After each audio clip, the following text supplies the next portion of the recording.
अस्सलाम वालेकुम नाज़रीन, क्या हाल है। उम्मीद है सब खैरियत से होंगे। निकी कुड़ी के चैनल पे आपको जी आया नू खुश आमदीद। हंसते रहो, वसते रहो, खुश रहो ते आबाद रहो।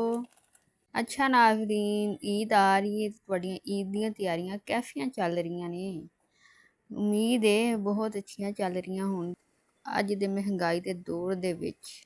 ਨਾਜ਼ਰੀਨ, ਈਦ ਤੇ ਫਿਰ ਇੱਕੋ ਹੀ ਖਿਆਲ ਆਉਂਦਾ ਬਕਰਾ ਈਦ ਦਾ ਸੋਚ ਕੇ ਗੋਸ਼ਤ ਗੋਸ਼ਤ ਤੇ ਗੋਸ਼ਤ ਤੇ ਗੋਸ਼ਤ ਤੋਂ ਭਰਪੂਰ ਰੈਸਪੀਆਂ ਬਣਨਗੀਆਂ ਇਸ ਈਦ ਤੇ। ਨਿੱਕੀ ਕੁੜੀ ਦੇ ਚੈਨਲ ਤੇ ਵੀ ਬਣਨਗੀਆਂ, ਤੁਹਾਡੇ ਘਰਾਂ 'ਚ ਵੀ ਬਣਨਗੀਆਂ। ਕੁਛ ਤੁਸੀਂ ਇੱਥੋਂ ਵੇਖ ਕੇ ਬਣਾਉਣਾ ਤੇ ਉਸ ਦੀ ਮੁਨਾਸਬਤ ਨਾਲ ਜੀ ਅਸੀਂ ਵੀ ਲੈ ਕੇ ਆਏ ਰੈਸਪੀ। ਤੇ ਕੁਰਬਾਨੀ ਦੇਣ ਵਾਲਿਆਂ ਨੂੰ ਮੁਬਾਰਕ ਤੇ ਅੱਲਾ ਉਹਨਾਂ ਦੀ ਕੁਰਬਾਨੀਆਂ ਕਬੂਲ ਕਰੇ ਤੇ ਤੌਫੀਕ ਦੇਵੇ ਕਿ ਸਭ ਮਿਲ ਜੁਲ ਕੇ ਖਾਣ, ਵੰਡ ਕੇ ਖਾਣ। ਰੈਸਪੀ ਸਟਾਰਟ ਕਰਨੇ ਆ ਜੀ।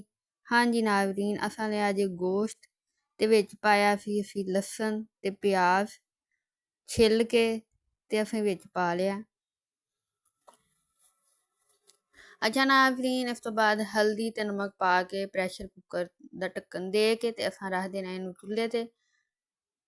15 ਮਿੰਟ ਬਾਅਦ ਅਸਾਂ ਇਹ ਪ੍ਰੈਸ਼ਰ ਜਿਹੜਾ ਹੈ ਉਹ ਉਤਾਰ ਲੈਣਾ ਤੇ ਇਹ ਲੋਕੀ ਸ਼ਰੀਫ ਕੱਦੂ ਸ਼ਰੀਫ ਨੂੰ ਕੱਟ ਕੇ ਤੇ ਆਪਾਂ ਰੱਖ ਲਿਆ। ਤੇ ਇਹ ਹੁਣ ਤੇ ਜਿਹੜੀ ਯਖਨੀ ਆ ਗਈ, ਸਾਡਾ ਜਿਹੜਾ ਗੋਸ਼ਤ ਉਹ ਗਲ ਗਿਆ ਤੇ ਆਪਾਂ ਉਤਾਰ ਲਈਏ। ਹੁਣ ਇਹਨੂੰ ਅਸੀਂ ਭੁੰਨ ਲਾਂਗੇ ਟਮਾਟਰ ਤੇ ਪਾ ਕੇ ਵਿੱਚ ਨਮਕ ਤੇ ਲਾਲ ਮਿਰਚ ਵਗੈਰਾ ਜੋ ਮਸਾਲੇ ਨੂੰ ਸਾਰੇ ਪਾ ਕੇ। ਨਾਜ਼ਰੀਨ, ਤੁਹਾਨੂੰ ਦੱਸ ਦਈਏ ਕਿ ਜਦੋਂ ਤੁਸੀਂ ਕੁਰਬਾਨੀ ਦਾ ਗੋਸ਼ਤ ਪਕਾਓ ਤੇ ਵਿੱਚ ਦਾਲ ਚੀਨੀ ਜ਼ਰੂਰ ਪਾ ਲੈਣਾ, ਜਿਹੜੀ ਗਰਮ ਮਸਾਲੇ 'ਚ ਹੁੰਦੀ ਹੈ। ਉਹਦੇ ਨਾਲ ਫਿਰ ਤੁਹਾਨੂੰ ਸਮੈਲ ਜਿਹੜੀ ਉਹ ਨਹੀਂ ਆਏਗੀ ਕੁਰਬਾਨੀ ਦੇ ਗੋਸ਼ਤ 'ਚ। ਬਹੁਤ ਲੋਕਾਂ ਨੂੰ ਆਉਂਦੀ ਹੈ, ਮਹਿਸੂਸ ਹੁੰਦੀ, ਉਹ ਫਿਰ ਨਹੀਂ ਆਏਗੀ ਦਾਲ ਚੀਨੀ ਦੀ ਵਜ੍ਹਾ ਤੋਂ।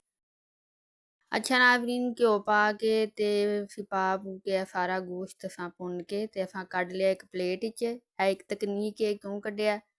ਕਿਉਂਕਿ ਅਸੀਂ ਹੁਣ ਕੱਦੂ ਸ਼ਰੀਫ ਭੁੰਨ ਕੇ ਤੇ ਅਸੀਂ ਇਹਨਾਂ ਨੂੰ ਲਾਉਣਾ ਪ੍ਰੈਸ਼ਰ ਤੇ ਸਾਡਾ ਗੋਸ਼ਤ ਤੇ ਅੱਗੇ ਹੀ ਗਲਿਆ ਤੇ ਆਲਰੇਡੀ ਗਲੇ ਹੋਏ ਗੋਸ਼ਤ ਨੂੰ ਜੇ ਅਸੀਂ ਨਾਲ ਹੀ ਰੱਖ ਦਾਂਗੇ ਤੇ ਉਹ ਤੇ ਸਿਰਾ ਹੋ ਜਾਏਗਾ, ਬਿਲਕੁਲ ਉਹ ਵਿੱਚ ਘੁਲ ਜਾਏਗਾ, ਨਜ਼ਰ ਹੀ ਨਹੀਂ ਆਏਗਾ ਕਿ ਗੋਸ਼ਤ ਵਿੱਚ ਪਾਇਆ ਹੈ ਕਿ ਨਹੀਂ।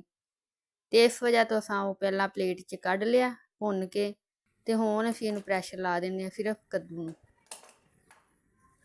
ਲੋ ਜੀ, ਕੱਦੂ ਗਲ ਗਏ ਨੇ ਤੇ ਹੁਣ ਇਹਦੇ ਵਿੱਚ ਜਿਹੜਾ ਪਾਣੀ ਹੈ ਤੇ ਇਹਨੂੰ ਰੱਖੋ ਚੁੱਲ੍ਹੇ ਤੇ 10 ਮਿੰਟਾਂ ਵਾਸਤੇ, 5 ਮਿੰਟਾਂ ਵਾਸਤੇ ਇਹਨੂੰ ਗੜਕ ਲੱਗੇ ਤੇ ਭੁੱਜ ਜਾਏ।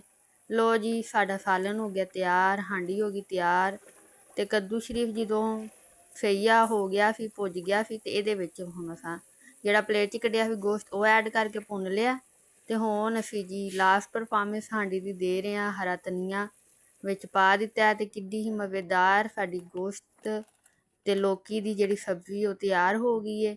ਤੇ ਤੁਸੀਂ ਵੇਖੋ ਜਿਹੜੀਆਂ ਬੋਟੀਆਂ ਨੇ ਵਿੱਚ ਗੋਸ਼ਤ ਜਿਹੜਾ ਉਹ ਵਿੱਚ ਹੀ ਏ।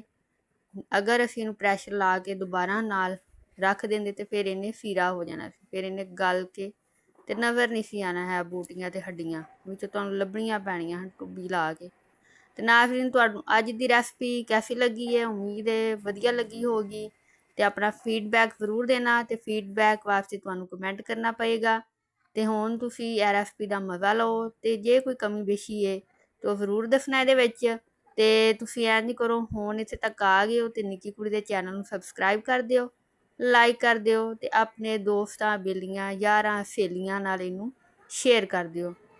ਹਾਂਜੀ ਨਾਜ਼ਰੀਨ, ਗਰਮੀਆਂ ਦਾ ਡਾਕਟਰ ਫਲ ਹੈ ਫਾਲਸਾ ਤੇ ਫਾਲਸੇ ਦਾ ਜੂਸ ਬਹੁਤ ਹੀ ਮਜ਼ੇਦਾਰ ਹੈ ਤੇ ਉਹਦੇ ਵਾਸਤੇ ਤੁਹਾਨੂੰ ਮੇਰੀ ਲੈਫਟ ਸਾਈਡ ਵਾਲੀ ਵੀਡੀਓ ਵੇਖਣੀ ਪੈਣੀ ਹੈ ਤੇ ਜ਼ਰੂਰ ਵੇਖਣਾ। ਮੈਂ ਉੱਥੇ ਹੀ ਮਿਲਾਂਗੀ ਤੁਹਾਨੂੰ।